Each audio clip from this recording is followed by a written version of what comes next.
I think that the Palestinians, considering the suffering that they have endured since 1948, are far more ready to commit to a peaceful resolution if it's just. What Israel needs to do, and not only that, because there are a lot of challenges for the state of Israel if it does not commit to peace in a serious manner, and we're talking about hampering the settlements, recognizing the 1967 borders are a viable option. There will be challenges, not only massive challenges, that ironically, the only way to safeguard the state of Israel is a just, peaceful resolution. And this is why I feel, this is why I came and spoke to you, is that this message needs to come across, is that we respect all religions. We respect all religions and their right to worship their God, to visit their holy sites. But let's not take it a step further than that. Let's open it up. I think that one of the reasons why Hamas is in charge right now is the situation where we don't have a peace process. I can guarantee you that the Palestinians, they will go towards a government that is more specialized. So strong ideologies would not matter if we're talking about running a state. But in this situation, we're not talking about running a state. We're talking about strong opinions when it comes to the peace process. So in this, I am fairly optimistic.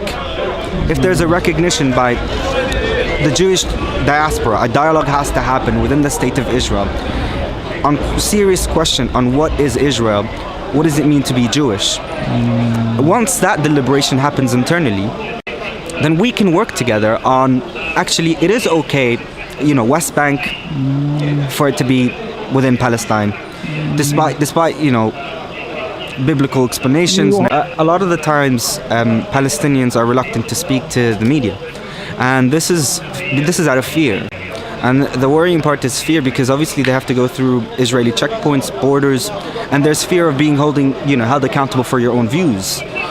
Okay, so as being I'm a Palestinian British, I have the luxury of actually speaking to you, and other peoples don't. So yeah, thanks for stopping me. Well, I think the world should remember who the occupying force is here, who has been oppressing the Palestinians for more than 60 years, who has bombarded Gaza repeatedly. In 2008, they massacred thousands, including women and children, and now we are on the verge of another war. We are on the verge of another ground invasion. Israel have bombarded civilians, they have bombarded schools, they have bombarded mosques. In the West Bank we see settlements, making that simple journey that should last a few minutes, last hours and sometimes days. We see illegal settlements being built, being extended, Palestinians being forced out of their houses. Israel continue to disregard all international laws and all human rights and any UN resolution. They disregard any agreement between Israel itself and Palestinian officials. Let me tell you something. If you do the small comparison here, how many Israelis have been killed by Hamas rockets? 3. But how many civilians? More than 100. No. This is the 3% only. This is the comparison. 3 Israeli people have been killed, but a lot of tens of Palestinian people have been killed, and hundreds have been injured by the Israeli army. Every Jewish person's heart goes out to... We don't have any problem with the Jewish people. We used to live with each other. We used to work with each other. We used to even to sit together, to make jokes together, that before 1948.